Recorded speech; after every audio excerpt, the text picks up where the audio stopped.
نحمدہ و نصلی علی رسولہ الکریم، اما بعد فاعوذ باللہ من الشیطان الرجیم، بسم اللہ الرحمن الرحیم۔ میں لاہور سے ہومیوپیتھک ڈاکٹر وسیم آپ کی خدمت میں حاضر ہوں۔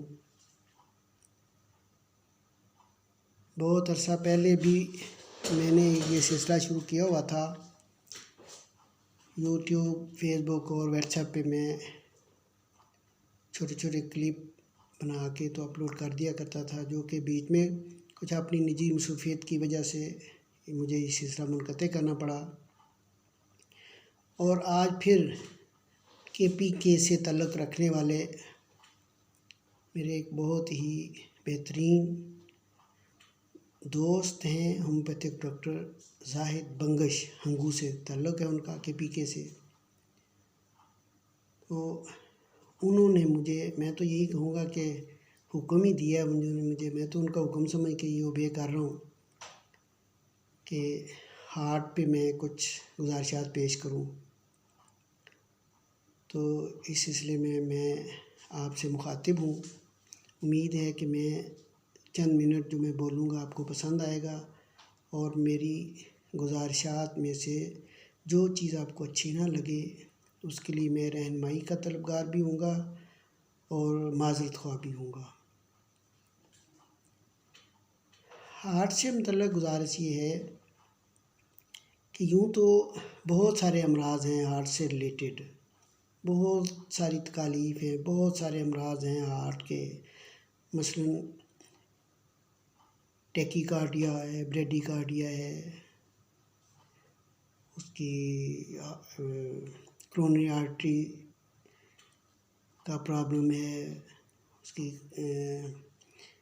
جو فیٹی ہارٹ ہوتا ہے وہ ہے، ایروٹا کا مسئلہ ہو گیا، ویلز کا پرابلم ہو گیا، دل میں سوراخ ہو جانا،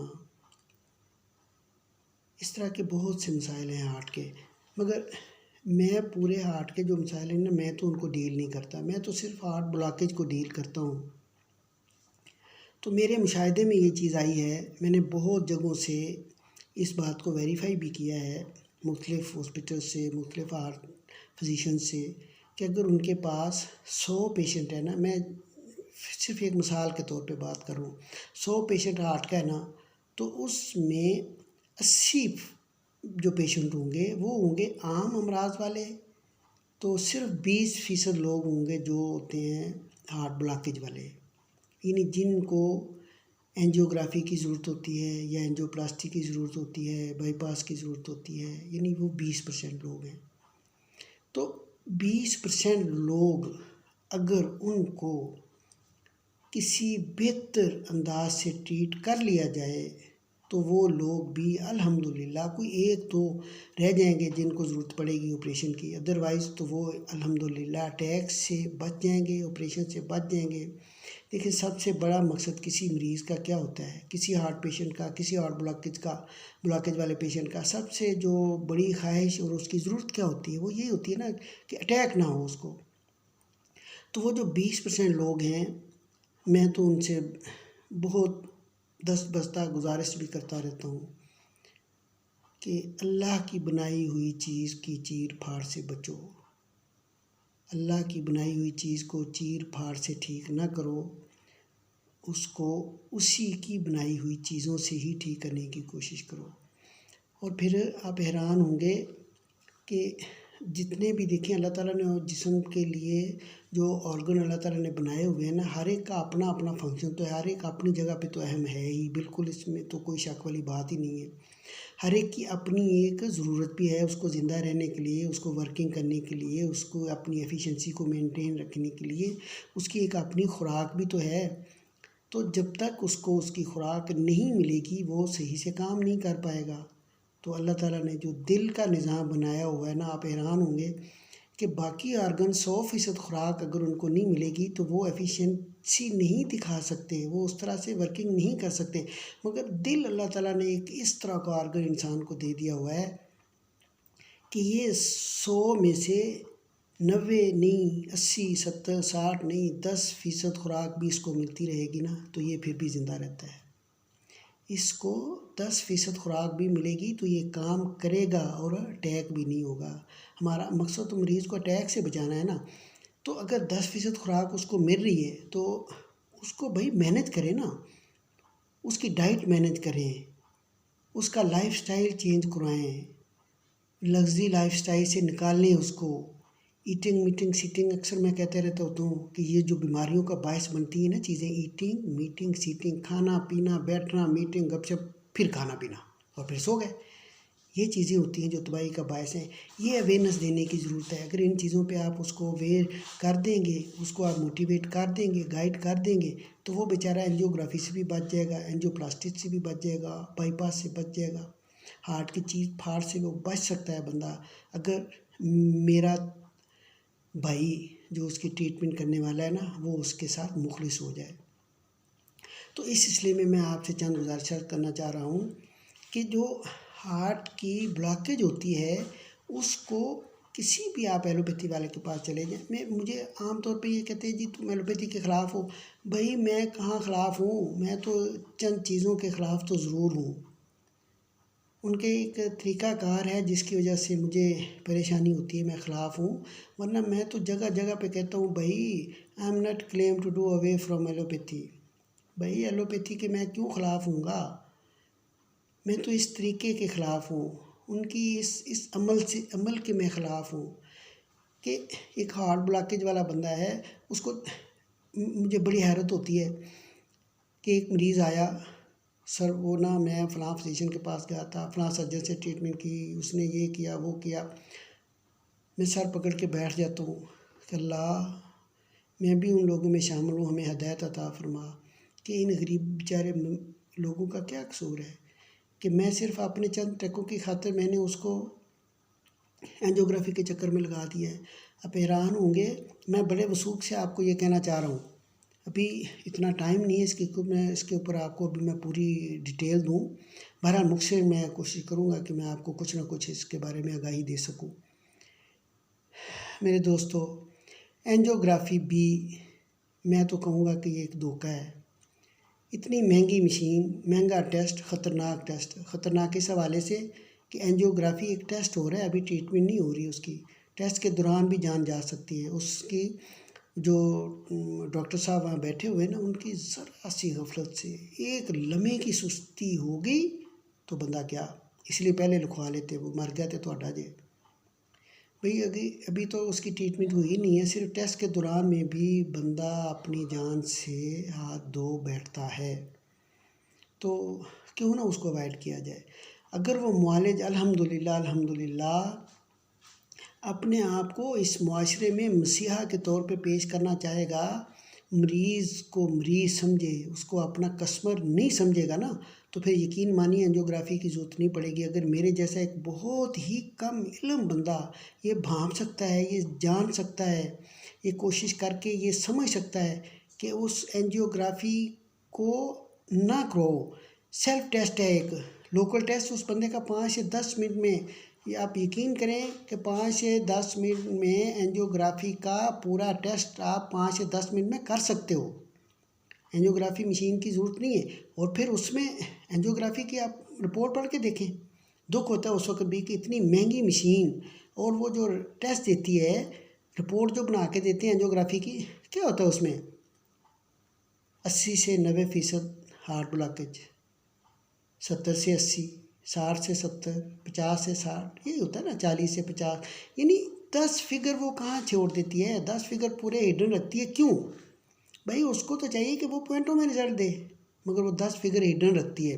اگر وہ اتنی مہنگی خطرناک ٹیسٹ والی مشین بھی 10 فگر ہڈن رکھ کے اس نے رپورٹ دینی ہے، تو وہ میں اور آپ تو 5 سے 10 منٹ میں الحمدللہ ایکوریٹ رپورٹ تیار کر سکتے ہیں.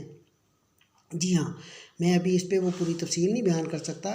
کسی کو اگر شوق ہو، ضرورت ہو تو وہ مجھ سے کنٹیکٹ کرے. میں انشاءاللہ تعالیٰ میں نے تو اللہ کے فضل و کرم سے بہت سے MBBS والے لوگوں کو بھی یہ چیز ان کو میں نے ایڈمٹ کروائی ہے ان سے کہ ہاں مانیں اس بات کو کہ اینجیوگرافی آپ 5 سے 10 منٹ میں اس طریقے کے مطابق کر سکتے ہو، اور پوری کی پوری ایکوریٹ رپورٹ اینجیوگرافی والی آپ مرتب کر کے دے سکتے ہو بندے کو. جی ہاں، ایسا کیا جا سکتا ہے، اور یہ الحمدللہ 100% ممکن ہے۔ اور پھر اس کے بعد ہوتا کیا ہے؟ اللہ اکبر، اللہ تعالیٰ ہم سب کو معاف فرمائے۔ ہم سب لوگ بیسیکلی تو یہی ہے نا کہ ہم مسیحا بن کے آئے ہیں اس دنیا میں، اللہ تعالیٰ نے ہمیں مسیحا بنا کے بھیجا ہے، مگر ہم اللہ کرے کہ ہم واقعی مسیحی بن جائیں۔ اللہ تعالیٰ ہم سے ایسے کام لے جس سے اللہ تعالیٰ ہم سے ناراض نہ ہو جائے کہیں۔ غریبوں کی مدد کے لیے، غریبوں کی خدمت کے لیے اللہ تعالیٰ ہم سے کام لے اس طرح کا۔ اب ہارٹ کے جو مسائل ہیں نا جتنے بھی، اس میں سب سے زیادہ خطرناک چیز جو میں عرض کر رہا ہوں، وہ تو اٹیک سے بچنے کے لیے لوگوں نے یہ سارے پاپڑ بیلنے ہوتے ہیں، جیوگرافی پلاسٹی واسٹی جو بھی ہوتی ہے، تو اس سے بچنے کے لیے میں کہتا ہوں کہ آپ اگر لگژری لائف سٹائل اپنا چینج کر لیں، کیوں نہیں لوگوں کو موٹیویٹ کرتے؟ ایٹنگ میٹنگ سیٹنگ چھوڑ دیں، وقت پہ کھائیں، ایکسرسائز کریں ساتھ، اور خوراک اپنی جو ڈائٹ ہے وہ اس کو پلان کریں۔ اور پھر اس کے بعد جو سب سے بڑا ایک مسئلہ یہ آ جاتا ہے نا، کیونکہ آتے رہتے ہیں نا لوگ اس طرح کے، تو پھر میں بھی میرا مزاج بھی ایسا ہے کہ میں تو الجھ جاتا ہوں لوگوں کے ساتھ، ڈاکٹروں سے بھی میں الجھ جاتا ہوں، پھر ان کو کوشش کرتا ہوں سمجھانے کی اپنے تئیں کہ کاش وہ سمجھ جائیں اس بات کو۔ آپ کو حیرت ہوگی، کسی بھی اس طرح کا جو پیشنٹ ہوتا ہے اس کا معالج اس کو کیا کہتا ہے؟ اس کی اینجیو پلاسٹی ہو رہی ہے، اس کی اینجیوگرافی ہو رہی ہے، یا وہ جسٹ ٹریٹمنٹ پہ ہے ابھی، تو اس کو پریونٹیو میجر جو اس کے معالج نے بتانے ہیں نا، اس کو کہے گا یہ چیزیں آپ نے نہیں کھانی، یہ کھانی ہے، جو اس نے لسٹ تھما دینی ہے نا، اس میں وہ کہتا ہے آپ نے آئل یوز کرنا ہے اور جو کولیسٹرول فری ہے۔ مزے کی بات آپ کو بتاؤں، آپ بھی حیران ہوں گے، ممکن ہے بہت سارے ایسے دوست ہوں گے جن کو پہلے سے اس بات سے واقفیت ہے، مگر نہیں، کئیوں کو نہیں بھی ہوگی شاید، تو بہرحال میں عرض کرتا ہوں، وہ جب اس کو اس چکر میں پھنسا دیتا ہے نا کہ کولیسٹرول فری یوز کریں، اب حیران ہوں گے آپ یہ بات سن کے، میں بھی دکھ سی کر رہا ہوں کہ وہ جو اس کو لکھ کے دے رہا ہے کولیسٹرول فری آئل یوز کریں، اس کو یہ نہیں پتا کہ وہ آئل بنتا کس چیز سے ہے، اس نے کبھی سوچا ہی نہیں ہے۔ وہ کیوں نہیں سوچتا؟ اس لیے کہ اس کو ضرورت نہیں ہے سوچنے کی، مرنا کسی نے ہے، پیسے کس کے لگانے ہیں، اس کو تو بیٹھے بیٹھے اس کو تو پیسے چاہیے، وہ مل رہے ہیں۔ اب دیکھیں اللہ تعالیٰ کا ایک نظام ایسا ہے، یہ جتنا بھی آئل گھی ہے یہ کہاں سے بنتا ہے، یہ کدھر سے آ جاتا ہے؟ یہ دو چیزیں ہیں جن سے یہ بنتا ہے، اینیمل فوڈ ہے یا پلانٹ فوڈ ہے۔ تو جو اینیمل فوڈ ہے اس میں کولیسٹرول ہوتا ہے، اینیمل فوڈ میں کولیسٹرول ہوتا ہے، جیسے گائے بھینس کا دودھ ہے، اس سے آپ گھی بنائیں گے تو اس میں کولیسٹرول ہے، کول لیور آئل ہے اس میں کولیسٹرول ہے، اور یہ جو کولیسٹرول فری آئل یوز کرتے ہیں یہ کس سے بنتا ہے؟ یہ تو پلانٹ فوڈ سے بنتا ہے۔ تو پلانٹ فوڈ میں کیا ہے؟ سورج مکھی ہے، سویابین ہے، سرسوں ہے، یہ اس طرح کی چیزیں جتنی بھی ہیں میرے بھائی، اللہ پاک نے قدرتی طور پہ ان میں کولیسٹرول تو رکھا ہی نہیں ہے۔ جی ہاں، یہ جتنا بھی پلانٹ فوڈ ہے اس میں قدرت نے ہی کولیسٹرول نہیں رکھا، تو پھر اس کمپنی والے کا کیا کمال ہے جس نے کہہ دیا کہ یہ کولیسٹرول فری ہے، اور اس ڈاکٹر کا کیا کمال ہے جس نے آپ کو اس بات پہ لگا دیا کہ آپ یہ کولیسٹرول فری یوز کریں۔ نہ کولیسٹرول بڑھے گی تو نہ آپ کو اٹیک ہوگا، کولیسٹرول بڑھنے سے آپ کی بلاکیج بڑھے گی تو اٹیک ہو جائے گا، تو وہ کولیسٹرول فری پہ لگا دیتا ہے۔ اس کے باوجود بھی وہ ادھر سے دارو بھی اس کا چل رہا ہوتا ہے، اور ساتھ ساتھ اس کی بلاکیج بھی بڑھتی جا رہی ہوتی ہے، اور آخر وہ بندہ موت کے منہ چلا جاتا ہے۔ تو یہ کیوں ہو رہا ہے؟ یہ سب ہماری نالائکی کی وجہ سے ہو رہا ہے کہ اس میں دیکھیں، جیسے میں نے کہا کہ اینیمل فوڈ میں تو کولیسٹرول بھی ہے، ٹرائیگلیسرائڈ بھی ہے، تو جو پلانٹ فوڈ ہے اس میں کسی میں بھی قدرت نے، اللہ تعالیٰ نے کولیسٹرول نہیں رکھا، اس میں ٹرائیگلیسرائڈ تو موجود ہے۔ ٹرائیگلیسرائڈ فری والا کیوں نہیں وہ لکھتے اوپر؟ وہ اس لیے کہ ٹرائیگلیسرائڈ تو اس میں ہوتا ہے، تو ٹرائیگلیسرائڈ زیادہ ڈینجرس ہے، ٹرائیگلیسرائڈ ہی آپ کی بلاکیج بنائے گا، تو اسی لیے وہ جو پیشنٹ کی کیور ریشو ہے وہ کم سے کم ہوتی جا رہی ہے، ڈاکٹروں کے پیسے بڑھتے جا رہے ہیں، حالانکہ وہ کہتا ہے جی میں تو پرہیز بھی بڑا کرتا ہوں، گھی استعمال نہیں کرتا، میں تو کولیسٹرول فری یوز کرتا ہوں۔ بھائی کولیسٹرول فری یوز کرتے ہو، ٹرائیگلیسرائڈ فری تو نہیں نہ کرتے ہو، ٹرائیگلیسرائڈ فری جو آئل ہوگا نا وہ آپ کو ملے گا کہاں سے؟ اس لیے میں اس طرح کے پیشنٹ کو کہتا ہوں کہ بھائی یہ بالکل بند کرو، اس چکر میں نہ پڑو، اور پھر اوپر سے وہ وہ ہارٹ پیشنٹ ہے، میرے پاس ایک بندہ آیا ہارٹ پیشنٹ، جو ڈاکٹر مجھے کہا جی ڈرائی فروٹ کھا لیا کرو. بھائی ڈرائی فروٹ تو جتنا بھی ہے نا وہ بھی تو پلانٹ فوڈ میں ہے نا. پلانٹ فوڈ میں تو ٹرائیگلیسرائڈ ہے، تو ڈرائی فروٹ میں کیا ٹرائیگلیسرائڈ نہیں ہے، ٹی جی نہیں ہے کیا اس میں؟ اگر اس میں ٹی جی ہے تو وہ تو نقصان دہ ہے. تو ڈاکٹر کیوں مشورہ دے رہا ہے آپ کو؟ اس لیے کہ آپ میرے سے میڈیسن بھی لیتے رہو، میرا کام بھی چلتا رہے، اور تم بھی کبھی نہ بچو. تم صحیح بھی نہیں ہوگے تو چلتے رہو، جب تک زندگی ہے میڈیسن بھی کھاتے رہو گے اور میرا بھی سلسلہ چلتا رہے گا. ان چیزوں کے ساتھ نا ہمیں کم از کم اپنے آپ کو پریپیئر کرنا چاہیے، کس طرح کی چیزیں ہم سیکھیں اور لوگوں کو بھی سمجھانے کی کوشش کریں. جیسا کہ میں نے عرض کیا کہ جو دل کی اپنی خوراک ہوتی ہے نا، وہ اس کو 10% بھی اگر ملتی رہے گی نا تو الحمدللہ دل مرتا نہیں ہے، وہ کام کرتا رہتا ہے. اس کی بھی ایک خاص وجہ ہے کہ جتنے بھی آرگن ہیں، اللہ تعالیٰ نے جتنے بھی آرگن بنائے ہوئے ہیں، انہوں نے زندہ رہنا ہے تو فقط اپنی خوراک پہ زندہ رہنا ہے. اور جو دل والا معاملہ ہے نا، یہ اللہ کے ساتھ اٹیچ ہے. کبھی غور کیا آپ نے؟ الا بذکر اللہ تطمئن القلوب، سورہ رات کی آیت ہے، 13 نمبر صورت ہے، اس کی آیت ہے یہ، الا بذکر اللہ تطمئن القلوب. اللہ اکبر. کہ دلوں کو تقویت ملتی ہے اللہ کے ذکر سے. تقویت کس کو کہتے ہیں؟ طاقت کو کہتے ہیں. طاقت کس سے ہوتی ہے؟ انرجی سے ہوتی ہے. انرجی کس سے ہوتی ہے؟ خوراک سے ہوتی ہے. تو پھر ماننا پڑے گا نا کہ دل کو مادی خوراک کی ضرورت نہیں ہے میرے بھائی. دل مادی خوراک کے بل بوتے پہ نہیں زندہ.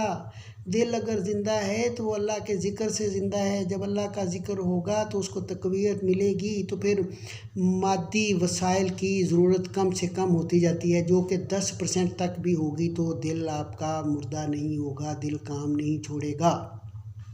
سمجھ گیا میری بات؟ باقی آرگن کا ایسا نہیں ہے، باقی کو 100% خوراک چاہیے، نہیں ملے گی تو ان کی ایفیشنسی میں فرق آ جائے گا. دل کا یہ معاملہ ہی الگ ہے. دل کا معاملہ اللہ کے ساتھ ہے. وہ ذکر کرو، اللہ کا ذکر کرو، اس کو تقویت ملے گی، خوراک ملتی جائے گی. تو جو باہر سے آپ نے اس کو خوراک دینی وہ 10% بھی ہوگی تو انشاءاللہ تعالیٰ اٹیک نہیں ہوگا. ٹھیک ہے جی. تو اس سلسلے میں میں تو بالکل یہ نا بڑا سوچ سمجھ کے نا مختصر کر کے میں بتا رہا ہوں، چونکہ یہ لیکچر تو بڑا لمبا ہے، تو اس لیے نا بس مختصر سا جو میں بتا رہا ہوں نا، تو باقی آپ پھر اس پہ خود محنت کر لیجئے گا. اللہ. ہارٹ پیشنٹ کے لیے ایک میں آپ کو اور چیز بتا دوں جو کہ بہت ضروری ہے بحیثیت معالج، کہ آپ 6 چیزیں نوٹ کریں. بس 6 چیزیں اپنے ذہن میں رکھیں. ان میں سے میں ابھی آپ کو ذکر کروں گا وہ 6 چیزیں کیا ہیں. ان میں سے کوئی 2 چیزیں اگر کسی بندے میں موجود ہوں تو اس کے لیے وارننگ جاری کر دیں کہ بھائی احتیاط شروع کرو، ایٹنگ میٹنگ سیٹنگ چھوڑ دو. ٹھیک ہے. تو وہ چیزیں کیا؟ سب سے پہلے بلڈ پریشر ہائی نہیں ہونا چاہیے. بلڈ پریشر ہائی ہوگا، اس کے بعد شوگر اس کی ہوگی، پھر موٹاپا ہے، اس کے بعد ہوگی اس کی کولیسٹرول ہوگی، اسموکنگ ہے، الکوہل ہے، ٹرائیگلیسرائڈ ہے. ان میں سے اگر کوئی 2 چیزیں کسی بندے میں ایک ساتھ موجود پائی جائیں تو سمجھ لیں کہ وہ ہارٹ پیشنٹ ہے، بلاکیج اس کی شروع ہو چکی ہے یا عنقریب ہونے والی ہے. تو اس لیے ان چیزوں پہ آپ نے فوکس کرنا ہے، ان چیزوں پہ دھیان دیں. تو باقی میں نے آپ کو اینجیوگرافی کا بتا دیا، فیک ٹیسٹ بالکل الحمدللہ میں بڑے ڈنکے کی چوٹ پہ یہ بات کرنے کو تیار ہوں. جس فورم پہ بھی کوئی کہے میں حاضر ہوں اس بات کو ثابت کرنے کے لیے کہ وہ ٹیسٹ فیک ہے، دھوکہ ہے، فراڈ ہے لوگوں کے ساتھ. اور پھر جو ٹریٹمنٹ کرتے ہیں شروع سے لے کے نا آخر تک، یہ اس ٹریٹمنٹ کے حوالے سے تو لوگوں کے ساتھ دھوکہ ہی ہوتا ہے. اینجیوگرافی والا دھوکہ ہو گیا، جیسے میں نے کہا کوکنگ آئل والا دھوکہ ہو گیا کہ وہ جی آئل اس کا کولیسٹرول فری ہے. بھائی دیکھیں کولیسٹرول فری، اللہ کے بندے کچھ ہی کبھی مرنے کا بھی سوچ لیا کرو. مرنا تو ہے نا، کیا جواب دو گے جا کے؟ اس وقت کہو گے کہ وہ میں تو ان کو بچانے کے لیے کہتا تھا کہ آئل جو یوز کرنا ہے وہ کولیسٹرول فری یوز کرے، میں تو بچانے کے لیے کہتا تھا۔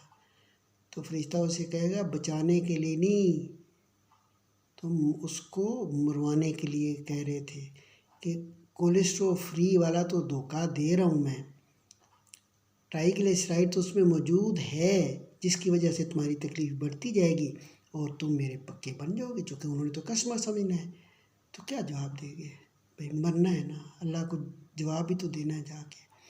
اس لیے میں آپ سب سے نا یہ دیکھ لیں، میں ہاتھ باندھ کے اپیل کرتا ہوں، دست بستہ اپنے آپ کو معاشرے میں مسیحا بنائیں، اپنے آپ کو معاشرے میں مسیحا بنا کے پیش کریں۔ اللہ، تاجر نہ بنائیں، تاجر نہ بنو۔ آپ کے پاس جو دکھی انسان آ جاتا ہے اس کو اپنا کسٹمر نہ سمجھے، اس کو مریض سمجھ کے ڈیل کرے۔ بہت ساری تکلیفوں سے آپ بچا سکتے ہو، میڈیسن سے بھی آپریشن سے بچایا جا سکتا ہے، کم سے کم میڈیسن دے۔ میرے پاس اس طرح کی بہت ساری چیزیں ہیں، شوگر کے حوالے سے، بلڈ پریشر کے حوالے سے میں نے لٹریچر تیار کیے ہوئے ہیں الحمدللہ۔